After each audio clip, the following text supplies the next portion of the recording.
पुढची बातमी राज्याच्या राजकारणात नाही. शिवसेनेचे खासदार संजय राऊत यांच्या नरकातला स्वर्ग या पुस्तकाचा प्रकाशन सोहळा नुकताच संपन्न झालाय. उद्धव ठाकरे, शरद पवार आणि जावेद अख्तर यांच्या हस्ते या पुस्तकाचं प्रकाशन करण्यात आलं. तुरुंगामध्ये असताना संजय राऊतांनी आपल्या अनुभवांचं कथन याच पुस्तकाच्या माध्यमातून केले, पण सोबतच त्यांनी अनेक खळबळजनक दावे केलेले आहेत. या दाव्यांमुळे त्यांचं पुस्तक प्रकाशनाच्या आधीपासूनच चर्चेत होतं. कोणते असे दावे आहेत की ज्यामुळे बरीच चर्चा झाली संजय राऊतांच्या पुस्तकाची, आपण पाहूया. नरकातला स्वर्गातून राऊतांचे गौप्यस्फोट.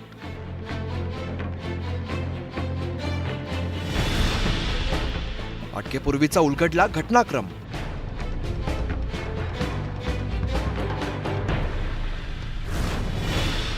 सत्ताधाऱ्यांचा राऊतांवर घणाघात.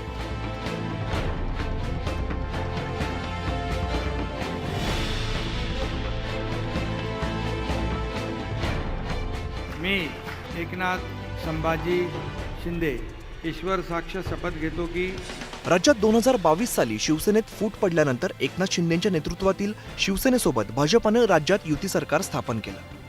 याच कालावधीत ठाकरेंच्या पक्षाचे खासदार संजय राऊत यांना पत्राचाळ कथित गैरव्यवहार प्रकरणी ईडीकडून अटक करण्यात आली होती. संजय राऊत तब्बल 100 दिवस आर्थर रोड कारागृहात होते. ईडीकडून झालेल्या अटकेचा घटनाक्रम राऊतांनी नरकातला स्वर्ग या पुस्तकातून उलगडलाय. ईडीकडून आपल्या मित्रपरिवाराला त्रास दिला जात होता, त्यांना धमक्या दिल्या जात होत्या. त्यावेळी आपण अमित शहा यांना फोन केला. हे तुमच्या मंजुरीनं होत आहे. जर मला अटक करायची आहे तर मी दिल्लीच्या घरी आहे. ते म्हणाले मला माहिती नाही. मी म्हणालो तुम्ही केंद्रीय गृहमंत्री आहात, तुम्हाला हे माहिती असणारच. त्यानंतर आपल्याला आशिष शेलारांचाही फोन आल्याचा दावा संजय राऊतांनी केलाय. आपकी जो टीम है ईडी की, उसको मेरे पास भेज दीजिए. अगर मुझे अरेस्ट करना है तो आप मुझे अरेस्ट कर लीजिए, मुझे गिरफ्तार कर लीजिए, मुझे कोई नहीं. लेकिन ये नौटंकी बंद कर दीजिए. आणि मी फोन ठेवून दिला. तो ते बोला नाही मला माहीत नाही. बोले गृहमंत्री को मालूम नहीं, ऐसा होता है क्या? गृहमंत्री को एक सांसद के घर पर रेड चल रही है, या अगर गृहमंत्री को पता नहीं तो ये गलत है. अमित शहा यांच्यामुळे शिवसेना आणि भाजपातील दरी वाढल्याचा आरोप सुद्धा संजय राऊतांनी केलाय. 100% अमित शहा दिल्लीत आल्यानंतरच भारतीय जनता पक्ष आणि शिवसेनेमध्ये दरी पडायला सुरुवात झाली. अमित शहाना अरुण जेटलीने पण समजवलं, ऐसा मत करो. मला माहिती आहे, अरुण जेटली मला स्वतः बोलले की अमित भाई ये करना ठीक नहीं, हमारे पुराने साथी है, हमको उनको साथ रहना है. एकदा अरुण जेटली स्वतः मला बोलले. मैंने उनको 2 बार समझा.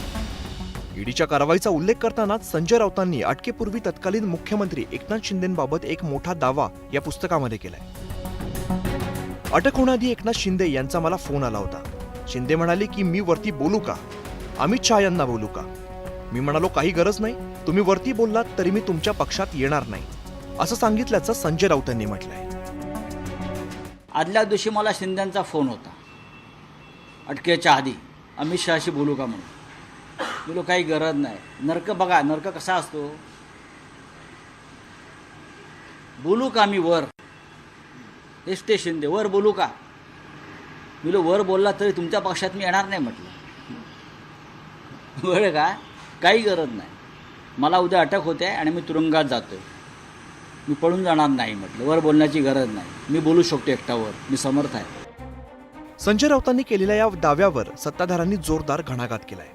सत्ताधाऱ्यांनी राऊतांवरती टीकेच्या फैरी झाडल्यात. नवीन एक पुस्तकाचं काहीतरी म्हणालात, नरकातला स्वर्ग काय. खरं म्हणजे त्यांनी देखील शरद कुलकर्णींचा बोध घ्यायला पाहिजे, यांचं मार्गदर्शन घ्यायला पाहिजे. आणि बाळासाहेबांचे विचार आणि विचारांवर निष्ठा ठेवली असती ती असली पुस्तक काढायची वेळ आली नसती. आज त्यांनी सांगितलं की शिंदे साहेबांनी आम्हाला फोन केला होता आणि मी वर बोलू का. काय गरज आहे तुमच्यासाठी बोलायची? तुम्ही असे कोण आहात? कोण तुम्ही? अमित भाईचा मला फोन आला होता.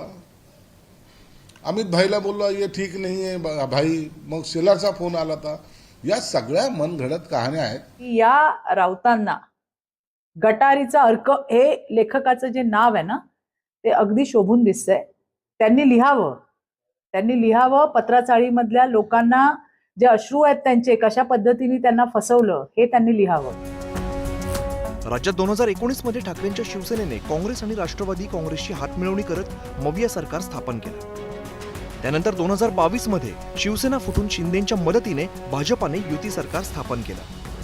राज्याच्या राजकारणात घडलेल्या या घडामोडींचे संजय राऊत हे साक्षीदार होते. या सर्व पार्श्वभूमीवरती नरकातील स्वर्ग या पुस्तकात राऊतांनी केलेल्या गौप्यस्फोटांमुळे राज्याचं राजकारण मात्र ढवळून निघालंय. Bureau report, news 18 Lokmat, Mumbai.